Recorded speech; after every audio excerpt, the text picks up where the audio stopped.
Welcome student. आज हम लोग देखेंगे कि लैपटॉप का जो स्कीमेटिक होता है उसके साथ ये बोर्ड का क्या रिलेशन होता है या उसमें क्या डिफरेंस होता है, किस काम में लगता है, किस पर्पज में ज़्यादा यूज़ होता है। अगर वो नहीं देखना आएगा हमको तो हमको क्या प्रॉब्लम हो सकता है। तो हम मेरे पास ये एक बोर्ड है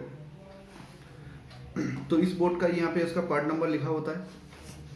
सभी बोर्ड का कुछ ना कुछ पार्ट नंबर होता है, तो इस पार्ट नंबर के हिसाब से हम उसका स्कीमेटिक डाउनलोड कर सकते हैं। तो हमारा जो भी क्लास होता है यहाँ पे लैपटॉप का, उसमें क्या होता है ना, हमको ये स्कीमेटिक के बारे में भी अलग से बोला जाता है, ताकि हम जब भी कोई नया बोर्ड पाएंगे उसमें कुछ ना कुछ चेंजेस आता है तो उस चेंजेस को आइडेंटिफाई करने में हमको सुविधा होगा। तो उसके लिए क्या करना पड़ता है, जैसे कि ये जो बोर्ड का पार्ट नंबर है इसके हिसाब से हम उसका स्कीमेटिक डाउनलोड कर सकते हैं। तो ये देखिए, जैसे यहाँ पे मेरा उसका स्कीमेटिक डाउनलोड किया हुआ है। तो ये जो स्कीमेटिक होता है इसमें हमको क्या पता चलता है, सबसे पहले जो पता चलेगा वो है इसका ब्लॉक डायग्राम। इसमें क्या होता है, जैसे यहाँ पे ये है हमारा प्रोसेसर, प्रोसेसर के नीचे है ब्रिज, और ब्रिज के नीचे ये जो है ये है हमारा IO.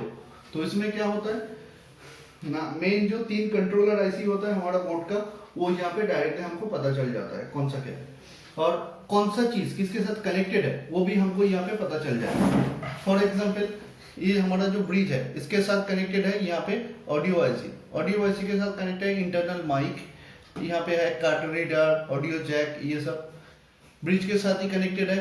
CMOS camera, CMOS camera means यहाँ पे webcam, Bluetooth, wifi, mini express card, BIOS, ये जितना भी चीज है सब उसके साथ कनेक्टेड है।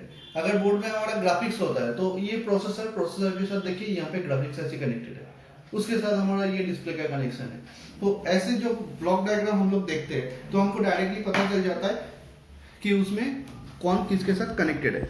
जैसे इस बोर्ड में ये पीसीएच बोर्ड था, आपने वहाँ पे देखा है, मतलब सिंगल ब्रिज वाला। तो यहाँ पे ये पीसीएच है और यहाँ पे ये है प्रोसेसर सॉकेट। तो कौन किसके साथ कनेक्टेड है ये हमको वहां से ही पता चल जाता है। तो जब भी हम कोई क्लास करते हैं तो हमको पहले क्या होता है ना, उसका सेक्शन के बारे में जानना होता है। तो हम लोग जब सेक्शन क्लास में डिटेल में पढ़ लेते हैं उसके बाद हमको उसका छोटा मोटा डिटेल पता होना चाहिए। जैसे कि यहाँ पे मेरा रैम स्लॉट है, मतलब ये होगा उसका रैम स्लॉट। तो रैम स्लॉट के साथ जो सेक्शन कनेक्टेड होता है वो होता है रैम सेक्शन। तो इसमें हमको क्लास के अंदर मेनली छोटा सेक्शन का जो मेन डायग्राम होता है उसका जो वर्किंग प्रोसेस होता है वो हम लोग देखते हैं। जैसे कि अगर हम देखेंगे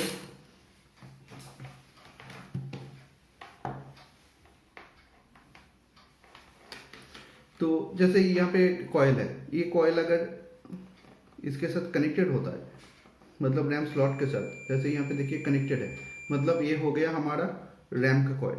तो इसके साथ हम इसका मॉसफेट को आइडेंटिफाई कर सकते हैं।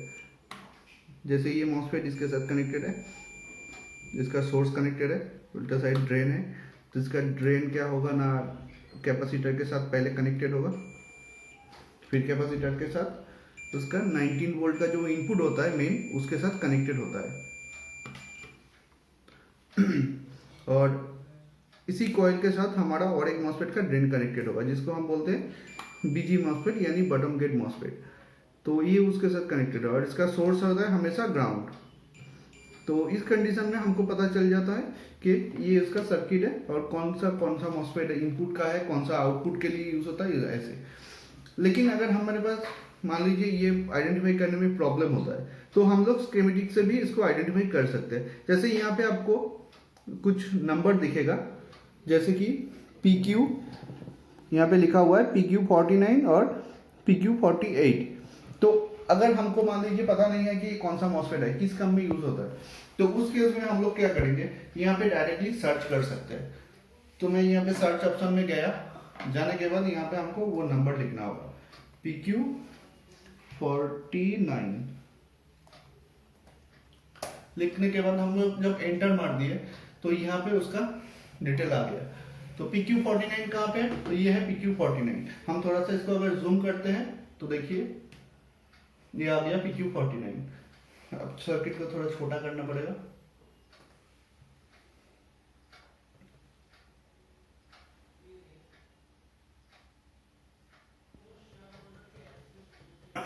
तो देखिए यहाँ पे ये है PQ49 और ये है PQ48। तो 48 और 49 जैसे हमने देखा था वहां पे, तो एक में एक था TG और दूसरा था BG। जैसे हमने B प्लस के साथ देखा था, वो देखिए B प्लस है उस कॉर्नर पे, B प्लस के बाद ये आके इसका ड्रेन में इनपुट होता है। तो ये मॉसफेट का सिंबल पूरा अंदर में दिया हुआ है। ये क्या है ना, एन चैनल मॉसफेट है। तो एन चैनल मॉसफेट का ड्रेन में जब वोल्टेज इनपुट होता है 19 वोल्टेज, और उसका सोर्स से आउट होके देखिए इसका ड्रेन में आया, फिर आउटपुट कॉइल कैपेसिटर होके वो जा रहा है। कितना वोल्टेज जा रहा है? 1.5 वोल्ट। तो इस वोल्टेज से हम लोग पता लगा सकते हैं कि ये DDR3 का है। और इसी कॉइल के साथ ये फीडबैक का कनेक्शन IC में कनेक्टेड होता है।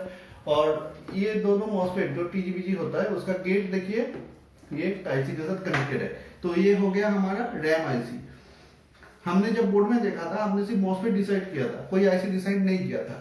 तो अगर हमारे पास स्कीमेटिक है तो हम विदाउट चेकिंग भी डायरेक्टली बोल सकते हैं। जैसे कि यहाँ पे देखिए आपको दिख सकता है शायद PU14 लिखा हुआ है। तो PQ14 जो है हम अगर बोर्ड में देखेंगे तो वही होगा हमारा रैम IC। जैसे कि देखिए यहाँ पे है, तो ये PU14 जो है ये है रैम IC। तो जिस हिसाब से वो कनेक्टेड दिखा रहा था हमको यहाँ पे IC का पिन डिटेल भी पता लग सकता है। जैसे ये जो है TG का जो गेट है वो 4 नंबर पिन गेट होता है, यहाँ पे आके 13 नंबर के साथ कनेक्टेड होता है। और BG का जो गेट है वो 9 नंबर के साथ।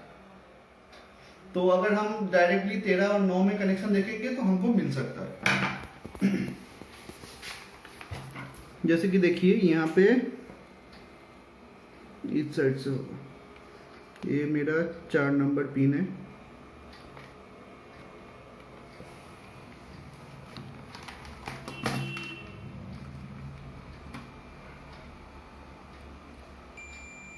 देखिए यहाँ पे कनेक्टेड हो रहा है। और ये 13 नंबर जो होगा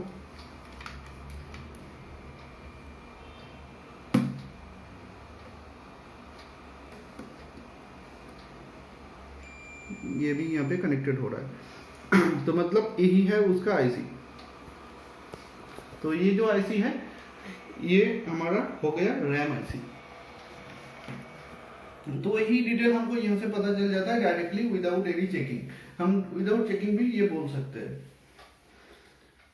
हम लोग जब क्लास के अंदर रहते हैं तो हम लोग क्या देखते हैं ना, नॉर्मल ये सर्किट को देखते हैं, ये स्विचिंग का जो TGBG का कॉम्बिनेशन होता है वो कैसे वर्क करता है ये सब देखते हैं। लेकिन अगर हम लोग स्कीमेटिक देखेंगे तो उसमें उसका बाकी का जितना डिटेल है सब कुछ मिलता है। जैसे हम लोग IC फॉल्ट है कि नहीं वो डिसाइड करते हैं, तो उसके लिए हमको ये स्कीमेटिक होना जरूरी होता है और इसको देखना आना चाहिए। अगर इसको देखना नहीं आएगा तो हम लोग वो डिसाइड नहीं कर सकते कि कौन सा किसके साथ कनेक्टेड है। जैसे हमारा जो नॉर्मल सर्किट होता है बेसिक, उसमें हमको सिर्फ ये मॉसफेट दिखता है, लेकिन उसका ये जो बाकी का कनेक्शन है, जैसे कि यहाँ पे देखिए ये जो आउटपुट का वोल्टेज था उसके साथ ये रेजिस्टेंस है, कैपेसिटर है, उसके साथ ये कनेक्टेड है। तो ये रेजिस्टेंस जो है ये भी कैपेसिटर के साथ कनेक्ट होकर वो फिल्टर हो रहा है यहाँ पे। ये जो फीडबैक आ रहा था ये फीडबैक सिर्फ एक नहीं जाता, उसके साथ साथ यहाँ पे देखिए ये रेजिस्टेंस होके भी IC के साथ कनेक्टेड होता है, कैपेसिटर और रेजिस्टेंस होके फिर से आ रहा है। तो ऐसे बहुत सारा कनेक्शन होता है जो हमको आइडेंटिफाई करना जरूरी होता है, ताकि हमको पता चले कि एक्चुअल में अगर मान लीजिए IC का फॉल्ट लगता है तो एक्चुअली IC फॉल्ट है या दूसरा कोई प्रॉब्लम है, वो भी हमको यहाँ से पता लग सकता है।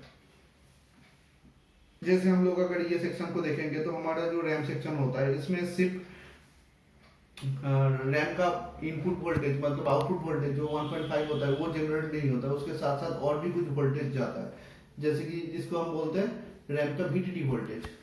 तो देखिए यहाँ पे एक IC है,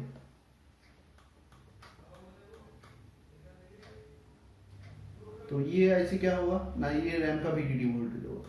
वहां से जो वोल्टेज आउट हुआ था 1.5 वोल्ट, वो देखिए यहाँ पे इनपुट हो रहा है। इनपुट होने के बाद यहाँ पे आपके एक IC में इनपुट हो रहा है जिसका 1 नंबर पिन पे इनपुट है, और उसका 4 नंबर जो है ये भी आउट लिखा हुआ है। तो ये 4 नंबर से आउट होके वो फिर से 0.75 मतलब उसका हाफ वोल्टेज जनरेट करके फिर से रैम स्लॉट को दिया जाएगा। और इस IC का ऑपरेटिंग वोल्टेज के हिसाब से यहाँ से हमारा 3.3 वोल्टेज इनपुट होता है ताकि ये IC ऑपरेट हो सके।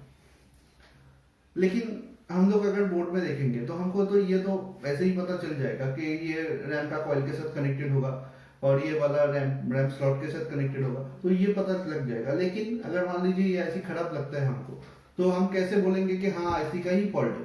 तो उस केस में हमको ये सब कनेक्शन चेक करना होगा। जैसे इसका जो रेफरेंस है 3 नंबर पे जो एनावेल के हिसाब से काम करता है वो कैसे आ रहा है, वो यहाँ पे एक वोल्टेज डिवाइडर सर्किट करके दिया हुआ है। तो ये सब डिटेल हमको क्लास के अंदर जरूर जानना होता है। तो उसमें क्या होगा ना, हम लोग ये बोर्ड को एक्चुअली कैसे रिपेयर कर सकते हैं वो जान सकते हैं। तो इसमें हमको ये जानना जरूरी होगा या फिर मस्ट होगा, अदरवाइज हम लोग एक लेवल के बाद ये लैपटॉप का कोर्स को या फिर लैपटॉप का कोई बोर्ड को रिपेयर नहीं कर सकते। और अभी हमारा जितना भी बोर्ड होता है अपडेटेड, उसमें क्या होता है ना, एसओसी आता है, मतलब जो सिंगल ब्रिज नहीं होता है, उसमें डायरेक्ट प्रोसेसर के साथ सब कनेक्शन होता है।